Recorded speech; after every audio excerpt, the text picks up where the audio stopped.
Hello friends, welcome back to Vaghela's ખાના ખજાના। તો જ્યારે પણ ઘરમાં ખબર પડે કે આજે ગલકાનું શાક બનવા જઈ રહ્યું છે તો 3-4 વખતથી તો મોઢું બગાડે જ। અને આજે આપણે ખાસ કરીને ગલકાનું ટુકડાવાળું શાક નહીં પણ એકદમ ભરેલું ગલકાનું શાક બનાવીશું। ટુકડા કરતાં ભરેલા ગલકાનું શાક વધારે સરસ લાગે છે, તો ચલો બનાવીએ। તો ગલકાને એકદમ સારી રીતે મેં ધોઈ અને તેની છાલ કાઢી લીધી છે અને તેને એક સાઈડ પર કટ લગાવી લીધી છે। ગલકાની તમે પસંદગી કરો તો ખાસ ધ્યાન રાખવાનું છે કે ગલકા થોડા નાની સાઈઝના હોવા જોઈએ, તેની અંદર વધારે બીજ ના હોય તેવા ગલકાની પસંદગી કરવાની અને તેને એક સાઈડ પર જ કટ લગાવવાની છે। તો હવે મિક્સર જાર લઈશું અને તેની અંદર થોડા શેકેલા સિંગદાણા એડ કરીશું, તેના ફોતરા કાઢી લેવાના છે અને થોડા ગાંઠિયા એડ કરીશું અને તેની સાથે થોડા સફેદ તલ એડ કરી અને તેને પીસી લઈશું અને એક પાવડર બનાવી લઈશું। હવે તેની અંદર થોડા મસાલા એડ કરી દઈશું,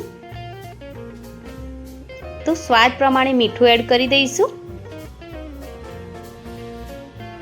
ધાણા જીરું પાવડર એડ કરીશું 1 ચમચી, અડધી ચમચી જેટલો હળદર પાવડર એડ કરીશું અને સ્વાદ પ્રમાણે તીખું લાલ મરચું એડ કરીશું। આદુ લસણની પેસ્ટ એડ કરીશું, જો તમે લસણ ના ખાતા હોય તો તમે સ્કીપ કરી શકો છો। તો હવે બધા જ મસાલાને મિક્સ કરી દઈશું।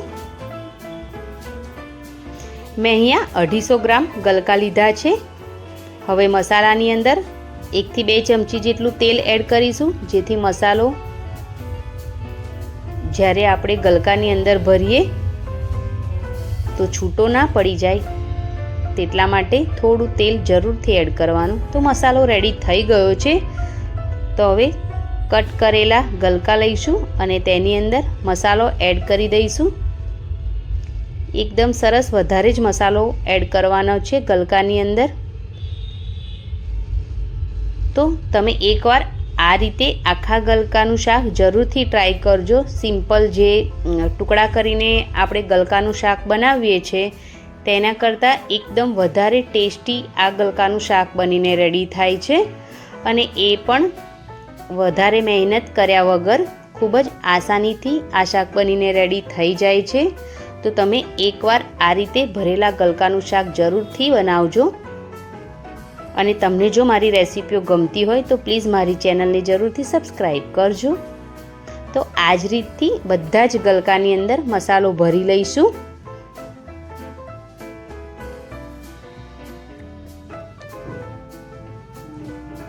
એકદમ સરખા પ્રમાણમાં। તો અહીંયા મેં બધા જ ગલકામાં મસાલો ભરી લીધો છે અને આટલો મસાલો બચી ગયો છે। તો હવે વઘાર કરી લઈએ।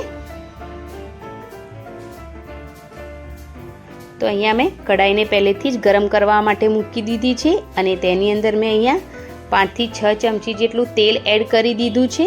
તેલ ગરમ થઈ જાય એટલે 1 ચમચી જેટલી રાઈ અને 1 ચમચી જેટલું જીરું એડ કરીશું અને તેનો કલર ચેન્જ ના થાય ત્યાં સુધી તેને શેકાવા દઈશું। તેની સાથે થોડા મીઠા લીમડાના પાન એડ કરીશું, ચપટી જેટલી હિંગ પણ એડ કરીશું, જેનો ટેસ્ટ ખૂબ જ સરસ આવે છે આ શાકમાં। અને હવે જે ગલકા ભરીને રાખ્યા છે તેને એડ કરી દઈશું અને 2 થી 3 મિનિટ જેવું તેલ સાથે ગલકાને એકદમ સારી રીતે થોડા કૂક થવા દઈશું। જો આ રીતથી ગલકાને થોડા કૂક થવા દઈશું તો ગલકાનો ટેસ્ટ ખૂબ જ સરસ આવે છે। તો 2 થી 3 મિનિટ જેવું તેલ સાથે સાંતળવા દઈશું ગલકાને। તો અહીંયા 2 થી 3 મિનિટ જેવું થઈ ગયું છે અને ગલકા થોડા શેકાઈ પણ ગયા છે। તો હવે જે મસાલો બચ્યો હતો તેની અંદર થોડું પાણી એડ કરીશું, અડધી વાટકી જેટલું, વધારે પાણી નથી એડ કરવાનું। અને મસાલા સાથે પાણીને મિક્સ કરી અને ગલકાની અંદર એડ કરી દઈશું અને ગલકા સાથે એકદમ સારી રીતે મિક્સ કરી લઈશું અને ઢાંકણ ઢાંકી ફાસ્ટ ગેસ પર જ 5 મિનિટ જેવું ગલકાને એકદમ સારી રીતે કૂક થઈ જવા દઈશું।